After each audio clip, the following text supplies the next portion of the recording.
મોંઘા દાટ ઔષધિઓ તેલો વાપરી લીધા, જેટલી પણ રીલ્સો જોઈ હોય અને એમાંથી ઘરે પણ તેલો ઉકાળી અને માથામાં નાખી જોયા.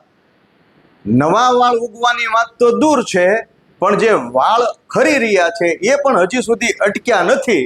તો આની પાછળ આપણે મૂળમાં જવાની જરૂર છે કે વાળ શું કામ ખરે છે. આધુનિક વિજ્ઞાન એવું કહે છે કે આયનની કમીને હિસાબે વાળ ખરે છે, અને આ જ વસ્તુ સદીઓ પહેલા ચરક સંહિતાની અંદર ચરક ઋષિએ 15મા અધ્યાયમાં કહ્યું છે કે સપ્ત ધાતુઓ શરીરની હોય છે: રસ, રક્ત, માંસ, મેદ, અસ્થિ, મજ્જા અને શુક્ર.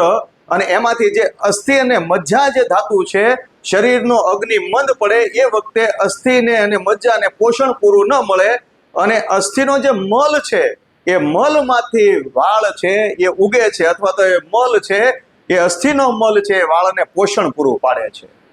આ જ વાત આધુનિક વિજ્ઞાનની દ્રષ્ટિએ જોઈએ તો આપણા બોન મેરો જેને કહીએ, એટલે કે અસ્થિ અને મજ્જા જેને કહીએ છે, એમાં હિમોગ્લોબિનનો લેવલ વધતું હોય છે, અથવા તો હિમોગ્લોબિન બનતું હોય છે.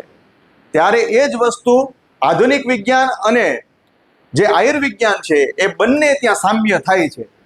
તો આપને હું આ વાત એટલા માટે કરી રહ્યો છું કે શરીરની અંદર આયનની કમી હોય ત્યારે પણ વાળ ઉતરે છે, અને શરીરની અંદર પિત્તનો પ્રકોપ થાય ત્યારે પણ વાળ ઉતરે છે. તો આ સમસ્યામાંનો ઈલાજ આયુર્વેદની અંદર ખૂબ સારી રીતે બતાવવામાં આવ્યો છે કે શરીરનો અગ્નિ મંદ થયો હોય, પાચન શક્તિ નબળી થઈ હોય એટલે વાળ ઉતરે છે. કારણ કે પાચક રસ આપણા શરીરની અંદર બની અને પછી અસ્થિ અને મજ્જા સુધી નથી પહોંચી શકતો, ત્યારે વાળ ઉતરવાના શરૂ થાય છે.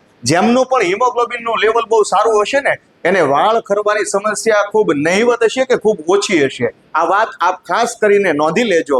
જો આપ પણ આવી કોઈ સમસ્યાથી પીડાતા હો તો કેપ્શનમાં અમારો નંબર આપેલો છે, આપ અમને DM કરી શકો છો. કારણ કે કામ કરવાની જરૂરત મૂળમાં છે, માથામાં નહીં.